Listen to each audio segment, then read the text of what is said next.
This is Autoline Daily, the show dedicated to enthusiasts of the global automotive industry. Tomorrow, Tesla is going to report its earnings for last year, and analysts are expecting some eye-popping numbers. While the rest of the auto industry struggled to maintain production due to the chip shortage, Tesla managed to boost sales by a staggering 87%. So we are going to see a big jump in revenue and profits. Moody's, the credit ratings agency, boosted Tesla's debt rating and predicted that sales will grow another 50% this year. Analysts are also expecting Tesla to provide more information on when the Cybertruck will be available, and maybe even the Semi. First it happened with the F-150 Lightning, and now it's happening with the Ford Maverick. You cannot order one. Ford stopped taking orders of the Lightning because it got swamped by them, and it's going to cut off orders for the Maverick on Thursday for the exact same reason. Even though both plants that make the trucks are running flat out, Ford cannot keep up with demand. In fact, company executives actually had to turn in their company car, if it was a Maverick, so those trucks could be shipped to customers. So why did Ford stop taking orders when so many people want these trucks? Because it knows they're going to face long delays.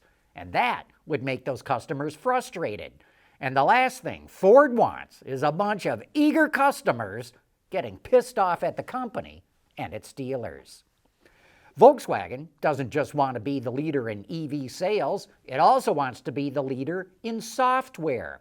And Cariad is the massive software division that VW created to transform this old-time automaker into a software behemoth. Now Bosch is joining forces with Cariad to accelerate the development of partial and highly automated driving systems for mass production. The two will build a standardized software platform that will be used in all brands in the VW group, but it can also be adapted to other automakers' vehicles. The first system will launch in 2023 with Level 2 hands-free driving. Bosch and Cariad are also developing a Level 3 system that takes over all driving on the freeway, and they're also looking into a Level 4 system. We want to know what drives your testing. OTA, connected car, diagnostics, remote testing. Intrepid Control Systems is here to help you work from anywhere. Intrepid Control Systems, driven by your data.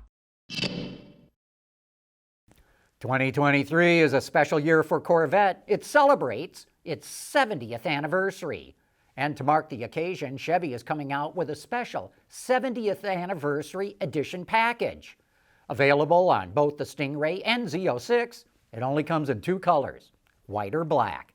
The package comes standard with unique wheels, red brake calipers, two-tone seats with microfiber inserts, red stitching and seat belts, 70th anniversary badging, as well as custom luggage. About the only option that we can see is for stripes that come in a complementing color. The package will be available this summer, and the first 70th anniversary Vette will be auctioned off at Barrett-Jackson. Speaking of vehicles that are getting auctioned off, Ford is selling this custom Bronco to raise money for the Pope Francis Center in Detroit, which helps the homeless. Made to resemble a first-gen Bronco, it features white paint, custom wheels with a red stripe that's picked up on the body side and hood corners, as well as a number of lighting upgrades. It's a cool truck for a good cause, and also shows customers how they could trick out their Bronco. And who knows, maybe someday you could even get the Pope to bless it. Sticking with the Bronco for a moment, we've got a quick update on pricing for the Bronco Raptor that was revealed yesterday. It will start at just under $70,000, including destination charges, and that's about $3,000 more than the bigger F-150 Raptor. You may have noticed that Russia is in the news these days. And we've got some info on Russia, but it's got nothing to do with what's happening in Ukraine. Auto Forecast Solutions says the Auris Commandant will go into production in October. Never heard of the Auris Commandant before? It's a luxury SUV that looks like a direct ripoff of the Rolls-Royce Cullinan. And it's the SUV version of the Auris Senat sedan that serves as Vladimir Putin's official state car, which in turn is a direct ripoff of the Rolls-Royce Phantom. And both RS models sell for Rolls-Royce prices in the $300,000 range. I don't know.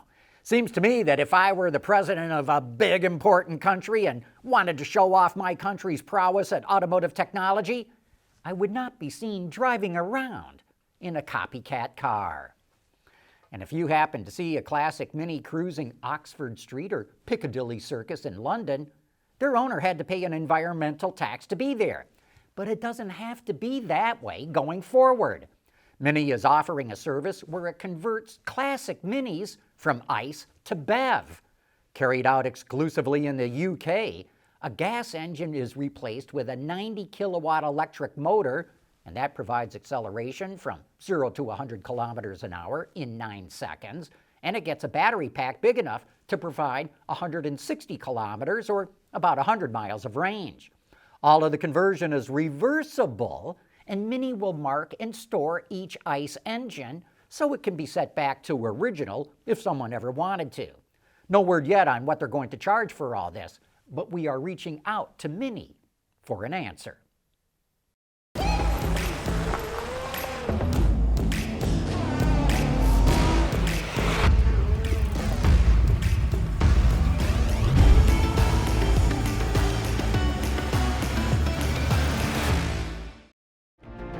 Mobility is becoming electric, connected, and autonomous, just like the manufacturing world.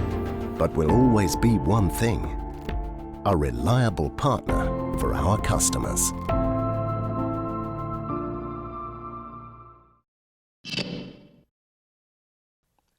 Bloomberg did an interesting comparison of assembly plant production and declared that Tesla's Fremont plant in California is the most productive assembly plant in the United States. It says the plant made an average of 8,850 cars a week. That's more than Toyota's assembly complex in Georgetown, Kentucky, than BMW's facility in South Carolina, or Ford's production at the Rouge plant in Michigan. And that Tesla number certainly is impressive, but here's our Autoline insight. What we really need here is a good apples-to-apples comparison of labor hours per vehicle. That would tell the real story.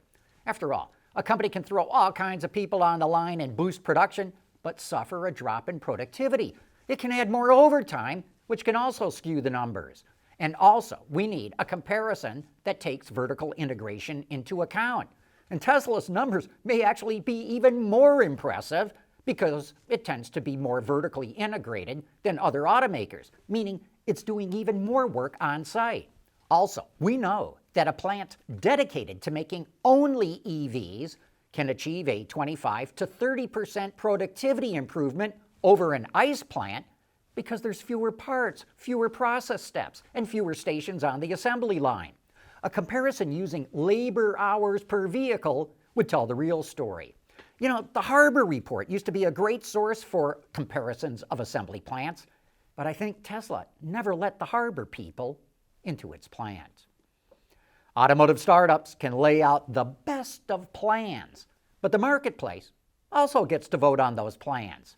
And if the market doesn't like those plans, you better be ready to adapt. And that's what Bollinger's doing. Instead of making luxury off-road electric SUVs, it's going to concentrate on the commercial market instead. So why did it have to change? Well, let's ask Robert Bollinger, who's coming on Autoline After Hours this Thursday. Greg Migliore from Autoblog will also be on the show. So join me and Gary as we provide you with access to the top executives in the automotive industry. And with that, we wrap up today's report. Thank you for watching.